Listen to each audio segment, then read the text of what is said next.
Hello, bonjour à toutes et à tous. Je viens aujourd'hui avec une idée de thème. C'est sympa, vraiment originale, euh, autour de la créativité. L'idée, ça va être de désapprendre. Vous allez voir pourquoi, pour exprimer pleinement votre créativité, mais il est important de savoir désapprendre. Alors déjà, la créativité, c'est sympa de la voir comme étant une capacité à trouver des solutions quand on est face à des problématiques. Voilà, mon prisme d'accompagnante, c'est la définition qui me parle le plus, évidemment. Donc l'idée aujourd'hui, ça va être d'expérimenter ce que je vais vous proposer, si vous le voulez bien. Mais alors en vous débarrassant vraiment de toute notion de jugement, toute notion de cohérence, toute notion de sens rationnel. L'idée, ça va vraiment être de dire, bon là, malgré le chronomètre que je vais utiliser, hein, qui parfois peuvent nous mettre dans des anciennes peurs de l'examen, de vite, vite, il faut que je réussisse à tout faire en même temps, ou la panique qui parfois nous met face à une page blanche. Hein. J'ai accompagné, je me souviens, une petite puce qui avait complètement la panique au moment où c'était des exercices chronométrés. Là, vraiment, c'est de se détacher de tout ça et de dire au contraire, de toute façon, dans l'art, il n'y a pas de vrai, de beau, de moche, d'esthétique, d'inesthétique, c'est on lâche les rênes et on voit là où ça va m'emmener. Alors, je ne sais pas si vous avez déjà remarqué, mais les enfants sont beaucoup plus créatifs que les adultes. Eh bien oui, moi je le vois tous les jours avec mon petit bout. Par exemple, hier, il m'a amené de Lego assemblés et puis il m'a dit, bah, tiens maman, c'est un gâteau d'anniversaire. Alors j'ai soufflé les bougies avec lui en imaginaire. J'ai trouvé ça génial et je me suis dit, mais c'est quand même extraordinaire. Je m'amuse des fois à l'écouter jouer, etc. Et je me dis, mais c'est vraiment fantastique. Alors pourquoi là où il y a des études qui sont faites et les enfants sont, si on met un pourcentage, à peu près à 95% de créativité, ça dégringole à l'adolescence, et alors à l'âge adulte, c'est quasi nul. Bah, la raison, elle est simple, elle est liée à nos synapses. Nos synapses, pour la faire courte, c'est en fait la zone dans notre cerveau qui permet d'assurer les transmissions en fait, d'une information à une autre. Donc du coup, bien les synapses, comment elles se forment? Un truc très simple, alors ça a des avantages, ça a des inconvénients. Quand on apprend par exemple à conduire, eh bien, on va associer l'idée de regarder droit devant soi pour bien regarder enfin, devant et autour de soi s'il n'y a pas des voitures qui arrivent et puis pouvoir agir en conséquence. En même temps, on va être capable d'embrayer, en même temps, on va être capable parfois de regarder dans le rétroviseur, d'actionner les clignotants, d'appuyer d'un côté sur l'accélérateur, de l'autre côté sur l'embrayage. Et tout ça, en fait, ça va créer des associations. Les enfants, eux, ils sont beaucoup plus libres, je dirais, de tout ça. Et du coup, ça leur permet de faire d'autres ponts, d'autres associations. Alors, vous voyez bien que les deux ont des avantages et des inconvénients, puisque ça nous permet d'apprendre très très rapidement quand on fait des ponts comme ça, des connexions. À l'inverse, je dirais que le désavantage, l'inconvénient, c'est que on est moins barré dans notre créativité. Donc l'idée, c'est justement de désapprendre pour pouvoir enlever certains ponts qui font qu'à l'extrême, hein, vous savez que je parle toujours de polarité, quand on tombe dans trop de rigidité quelque part, ça fait que les gens sont plus du tout souples et n'arrivent plus à passer de la zone de confort, hein, ils se sont vraiment installés dans une zone de confort, à ce qu'on appelle cette zone de génie. Donc l'idée, c'est d'aller explorer des zones que vous n'avez pas l'habitude d'explorer par le biais de cet exercice qui est vraiment sympa, vous allez le voir. Alors, je vous explique les règles. Alors, comme dans toute règle ou séance, je dirais, d'accompagnement, de coaching, de thérapie, je vais vous demander de poser une intention. On va dire, pas une intention positive, mais une intention créative. Ou même une intention positive, créative. Alors, pourquoi choisir? L'idée, ça va être de lâcher le flow totalement, quoi. Lâcher le flow, cette expérimentation, moi, elle me vient d'une pratique d'auto-hypnose. Hein. C'est pas moi qui l'ai inventé, je ne m'approprie pas du tout cet exercice. Je l'ai découvert sur un portail d'auto-hypnose que je trouve absolument génial. Et la personne qui anime tout ça s'appelle Kevin Finel et il parle du flow. Donc vraiment, l'idée, c'est je lâche tout et ça va être de parler pendant. Je vais mettre un chronomètre pendant 3 minutes. Alors 3 minutes, ça peut paraître court, mais ça peut paraître aussi interminable. Hein. Une infinité de petits moments. Et, euh, et il se peut, il y a de grandes chances qu'à un moment donné, une fois que vous ayez décrit l'objet, bien vous disiez, là, je ne sais vraiment plus quoi dire. Alors c'est là où ça devient intéressant généralement. Et oui, parce que c'est assez simple de décrire un objet. L'idée c'est de prendre n'importe quel objet, hein, un tiroir, hop, j'ai une règle, je vais parler de cette règle, ou un stylo, ou un objet qui vraiment nous attire, qui vraiment peut-être nous appelle. Euh, et pour ça, vous allez le voir, je vais vous proposer à un moment donné de fermer les yeux, d'ouvrir les yeux et de rentrer dans l'univers dans lequel vous êtes là, comme si vous ne l'aviez jamais regardé. Vous savez, ça me fait penser à ces gens qui vous disent: ah maman, j'ai eu le coup de cœur quand je suis arrivée sur cette île. Puis après, les gens s'installent et puis finalement, ils finissent par vous dire: ah ben, maintenant, quand je traverse l'île, je regarde même plus la mer. Non, là, c'est vraiment de se remettre dans un univers avec une attention très aiguisée. De se dire: là, je vais observer toute cette pièce autour de moi pour choisir un objet avec lequel je vais vouloir entrer en interaction.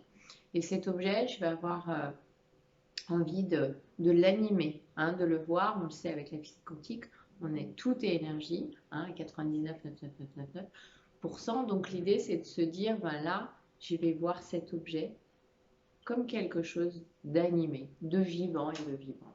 Ok, c'est un assemblage très particulier d'électrons, très singulier.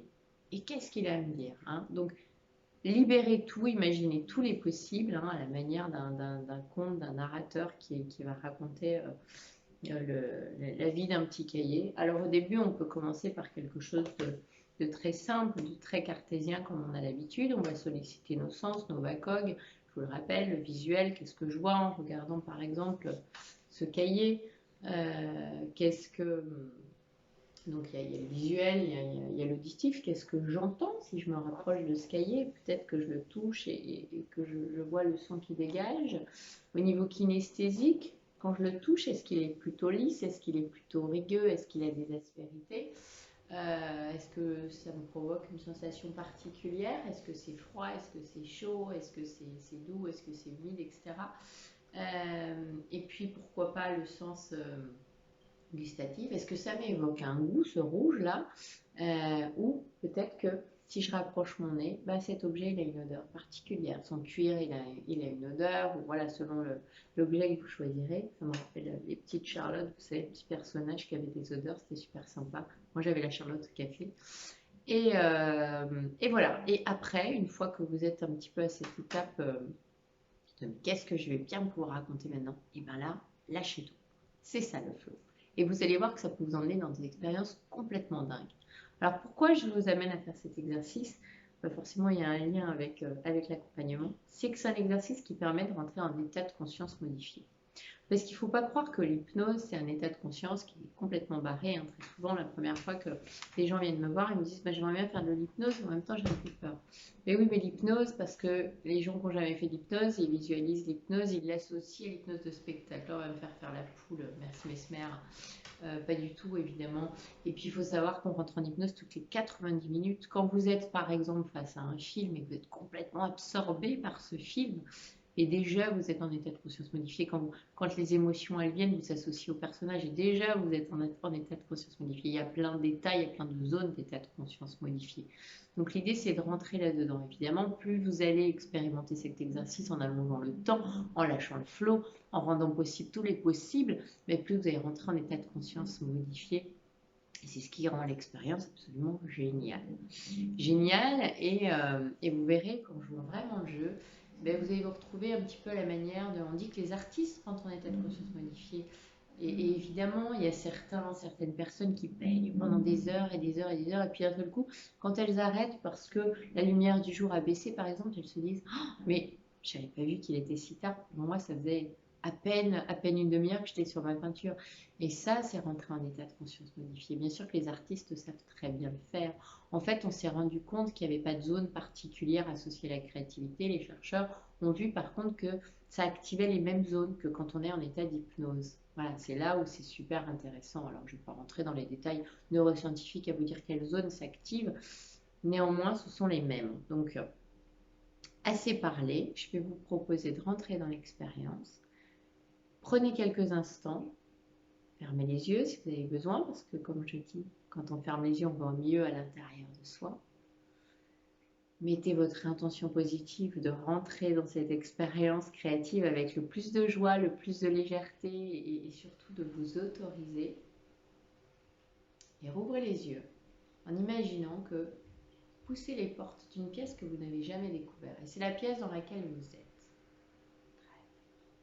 Et là, observez les objets qui sont autour de vous. Et voyez quel est celui qui vous appelle, celui qui vous attire pour réaliser cette expérience de 3 minutes. Vous êtes prêts? C'est parti. Alors, je vais mettre le chronomètre. Ok. Comme je vous l'ai dit, vous laissez tout sens rationnel par rapport à cette expérience et vous allez vous exprimer pendant 3 minutes sans aucune interruption. Autorisez-vous tout. D'accord? Le but ici, c'est pas de regarder les objets en vous disant à quoi ils servent, c'est quoi leur utilité dans les vies de tous les jours, c'est vraiment de dépasser tout ça pour aller voir ce qu'ils ont à vous révéler, ces objets particuliers. Je mets le chronomètre, je vais vous accompagner en silence pendant 3 minutes, tout le temps du monde, pour entrer en état de conscience modifié. C'est parti.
Voilà. Bon, je propose à ceux qui sont complètement dedans de profiter de quelques instants bonus parce qu'on n'est pas à l'école, parce qu'il n'y a pas de pression. Et puis pour ceux qui ont envie de revenir, c'est le moment de revenir ici et maintenant. Pour ça, je vous propose de reprendre contact avec le point d'appui si vous êtes sur une chaise. J'espère que vous avez choisi un endroit bien confortable. J'ai oublié de le préciser, c'est toujours important. Quand on veut rentrer en état de conscience modifié, d'être bien, c'est quand même, ça favorise. Et puis, quand vous vous sentirez prêt, de revenir complètement à cette journée, rechargé, avec des nouvelles connexions. Ça vous a peut-être emmené dans des zones complètement particulières. Alors évidemment, je vous invite à refaire et à refaire cet exercice maintenant que vous en connaissez les règles qui sont très simples.